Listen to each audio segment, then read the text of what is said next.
Warning, the following program is rated MA for mature audiences. Now, with that being said, our podcast is not for everybody. There's certain things that are going to be dropped and said that you're either going to like, disagree with, or maybe even hate us for. But that's okay because we're here to give people a fresher perspective, give them a new way of looking at things. This podcast is not going to be one of those sugar cookie cutters, make you feel good podcasts. It's going to be one of those podcasts that's going to give you direct truth, honesty, and in that honesty, there might be some moments where you might not like us. We're going to give you some hot sauce. And what I mean by that is we're going to share with you things, our experiences, and things that we've went through, and lessons we've learned to help you navigate and be better in the dating world. There's also going to be some truth moments. We're going to tell you guys some harsh realities as well. And we're also going to be dropping some gems. And what I mean is golden nuggets to help you have a better and more successful dating life. Plus, there's also going to be some spicy moments. That's why it's for more mature audiences only. But with all that being said, I also want you guys to understand this is a platform of peace and respect. Disrespect will not be tolerated here by anybody. Comments that put people down will be deleted and you will be removed from our groups or social media because this is an open platform for us to come and have different perspectives, for us to agree to disagree, not to put someone down for what they believe in. Because again, you're not going to believe in everything that we say. Some things you're going to be like, nah, I don't agree with that. And that's okay. We want you to disagree with us. But we also want to be able to give you fresher perspectives where you're like, you know what? That makes sense. This is how men and women think. This is how they navigate the dating world. Because the thing is, it's not about it being perfect. It's about getting results. It's about finding the people that you want to be with or finding your one person that you want to be with. And we're here to help you do that through our experiences, the books we've studied, the videos, applying that information to our lives and getting the results that we were looking for either with dating or relationships. So welcome to the podcast. We're really looking forward to having you guys and can't wait for you to be a part of our groups and our Patreon group. Let's go. Let's get it done.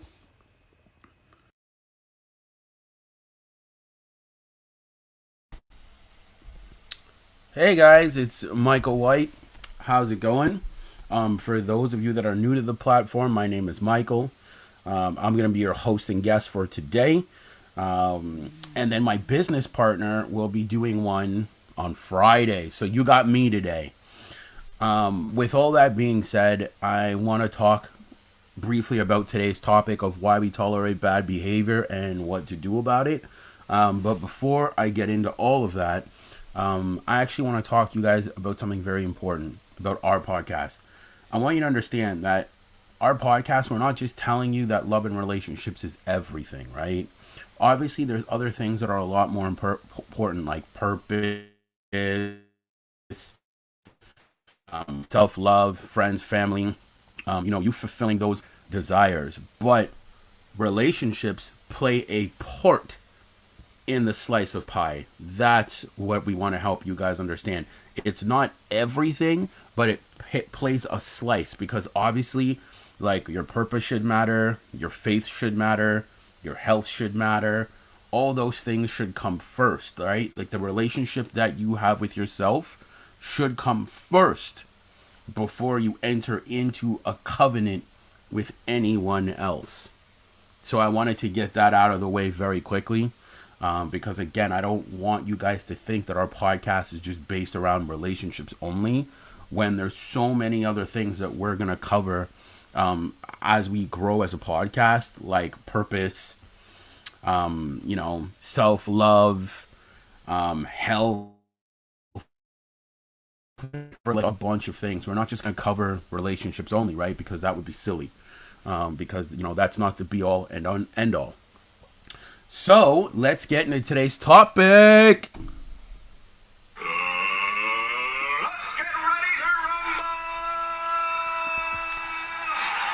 And today's topic is why we tolerate bad behavior. Now, bad behavior can come in many forms, and it can come from different people. It can come from friends, it can come from family, it can come from a workplace, it can come from a girlfriend or a boyfriend. Or it could be even our own self-bad behavior that's detrimental to our growth.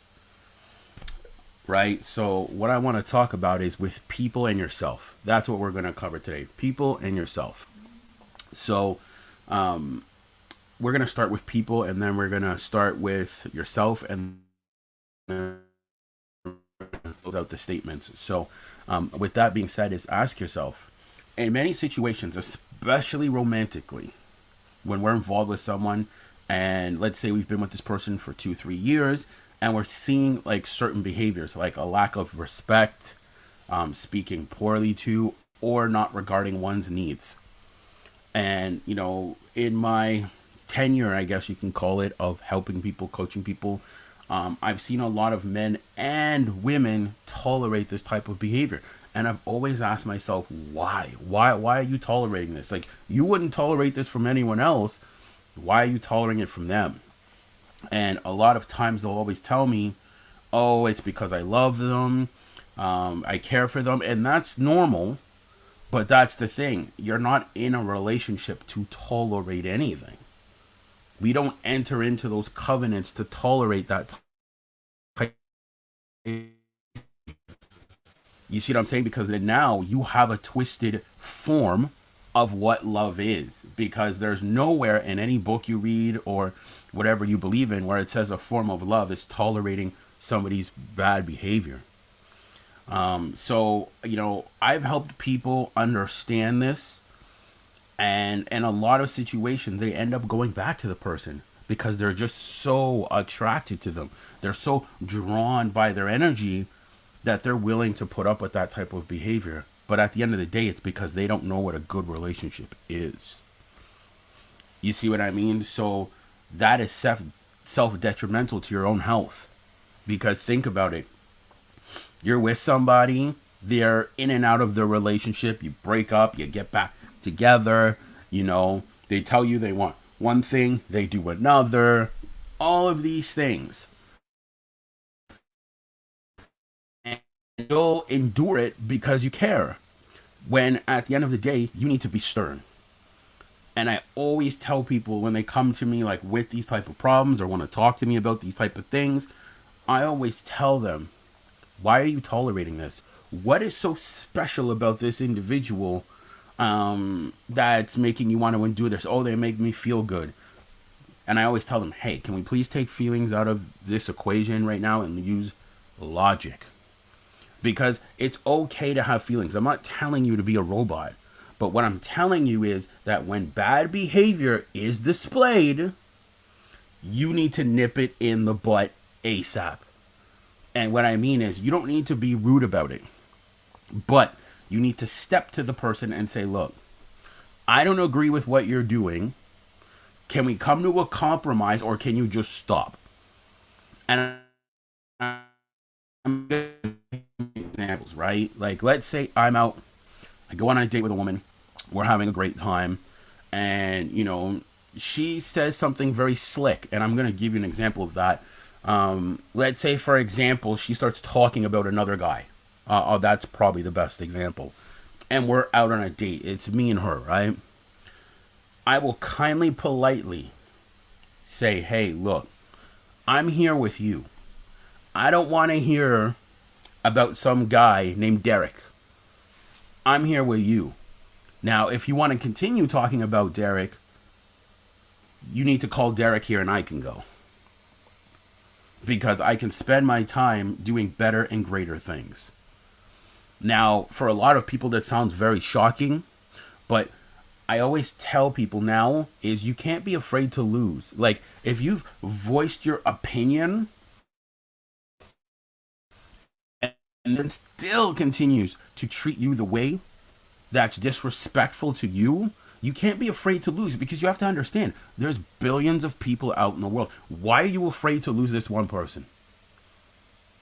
And I think in a lot of cases, a lot of people are afraid they're never going to find love again, or they're never going to find, like, like someone good. But you have to realize that that situation you're in, that's not love.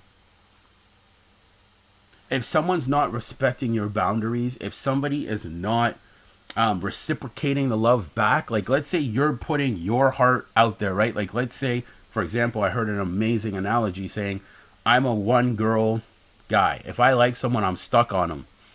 Okay, that's fine. That's a great example.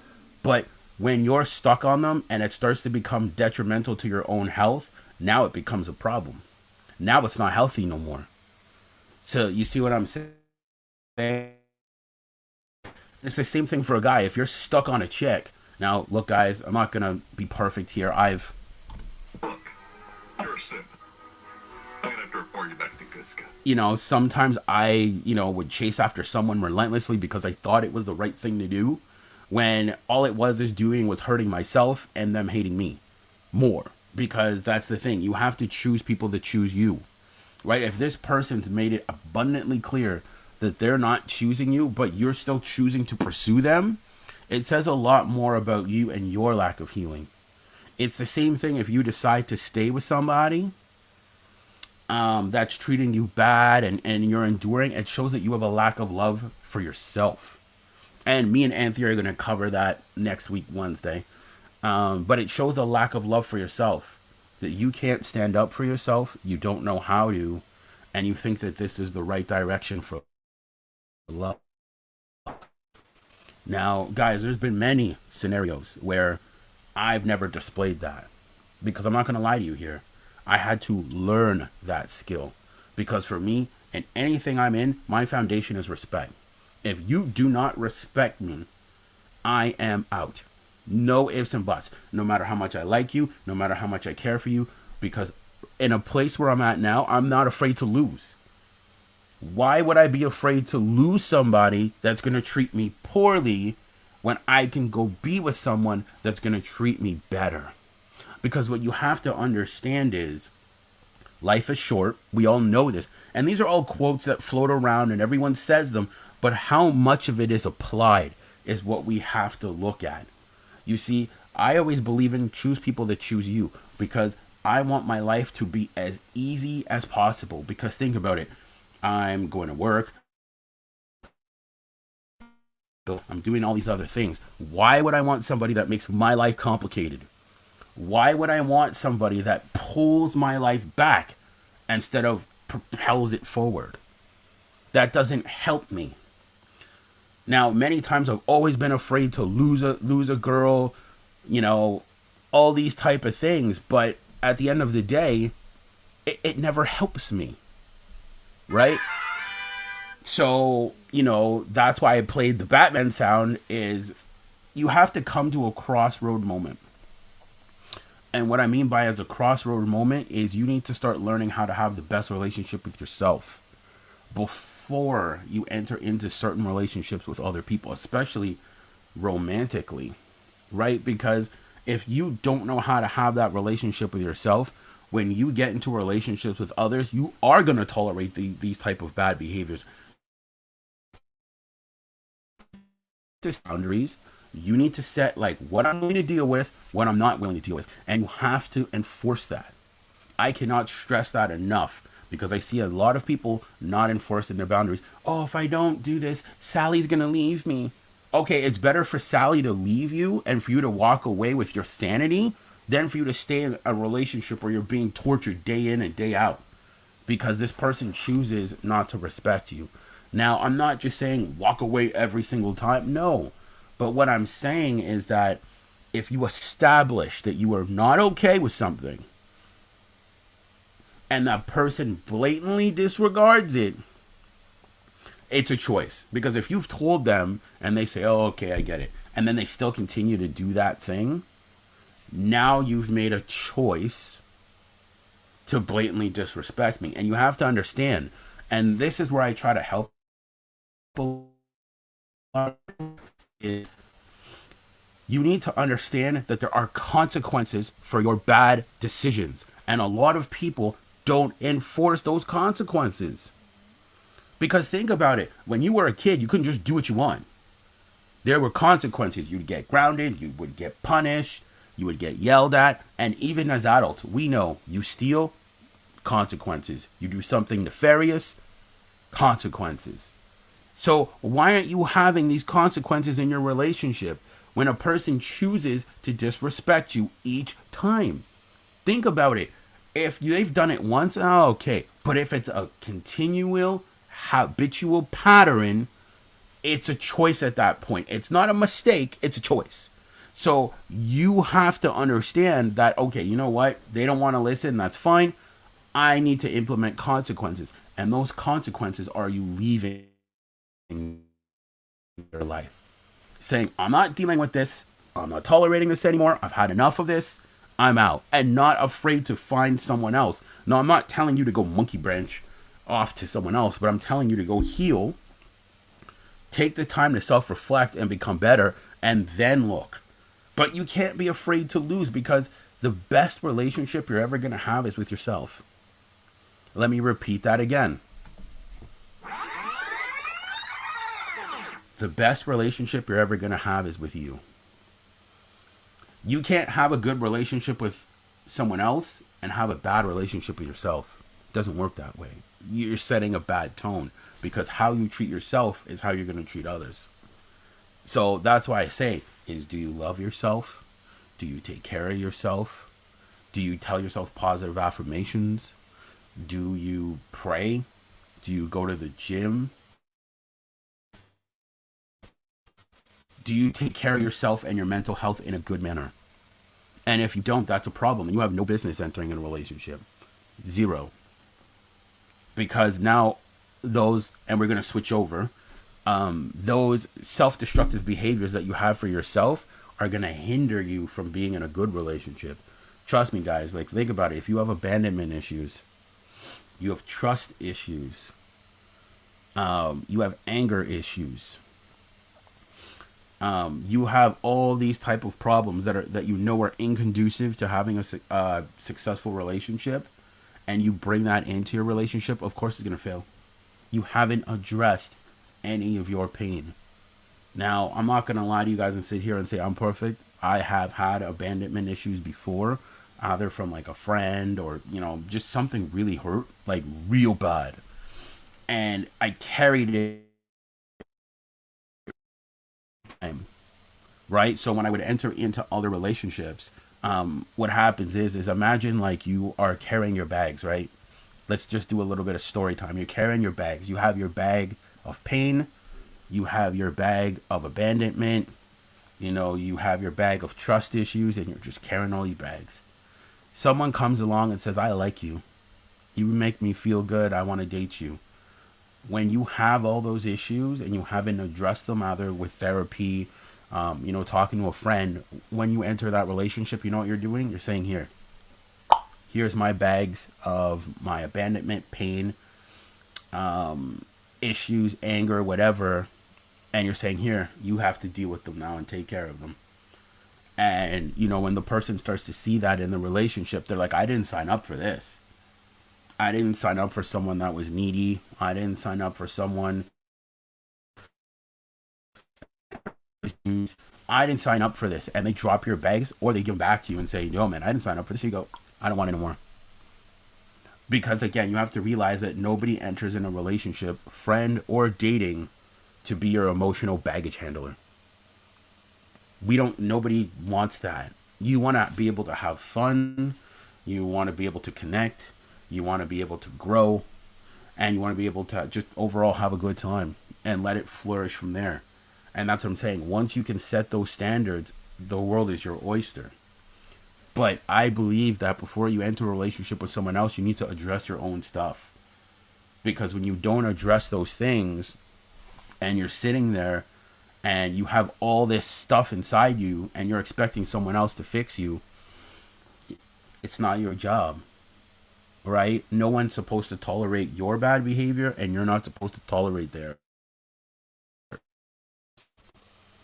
So a lot of times people are too proud to. I know myself, I was too proud to.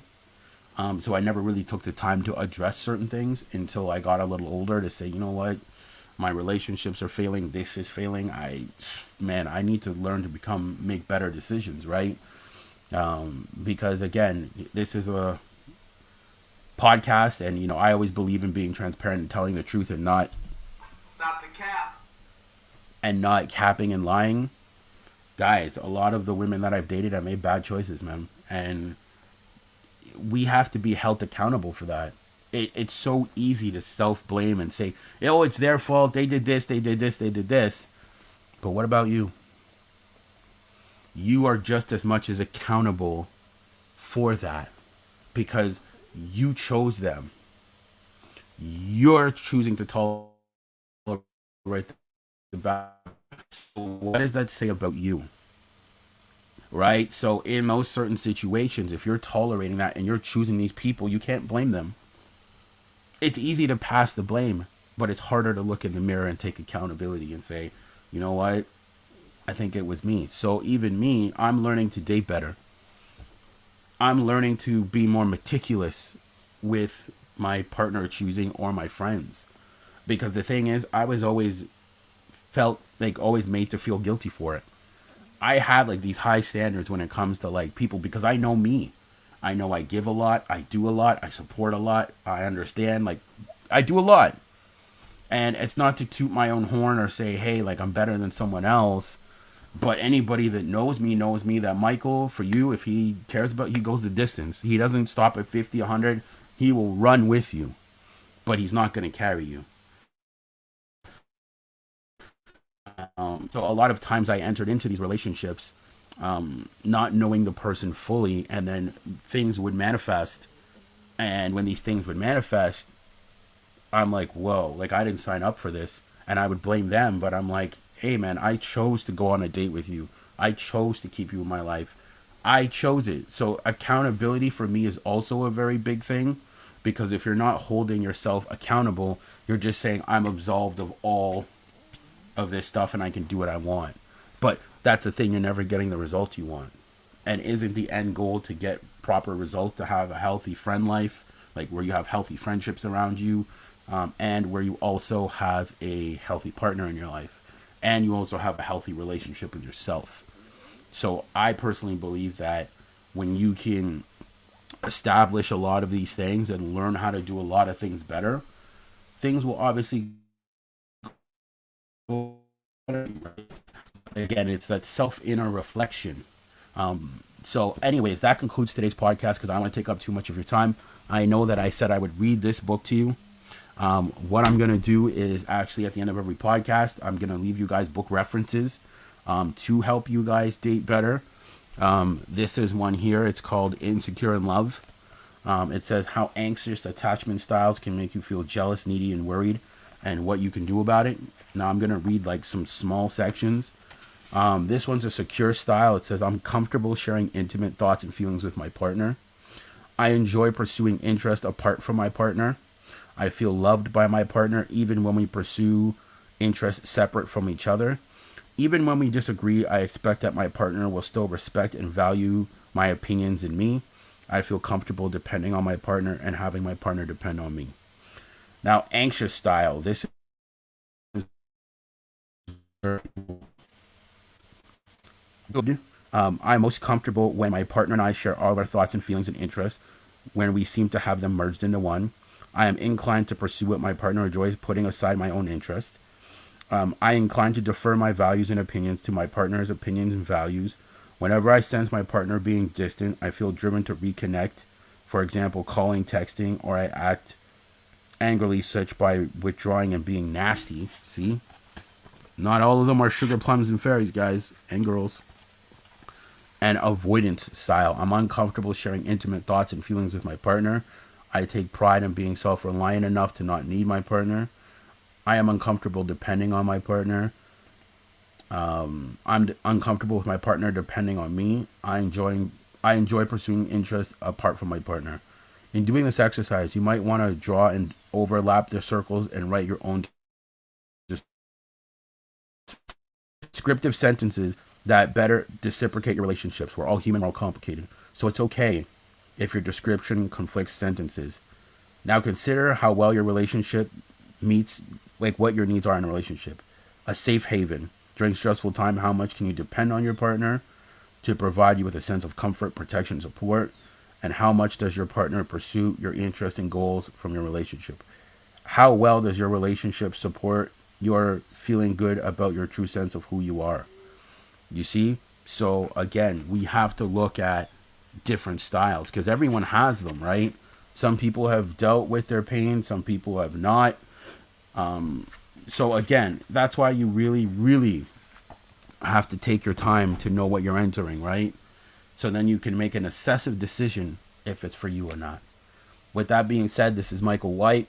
I had the pleasure of talking to you, and I'm looking forward to chatting with you guys more on certain subjects and certain topics and getting to know you and you getting to know us. With that being said, thank you for your time today and good morning.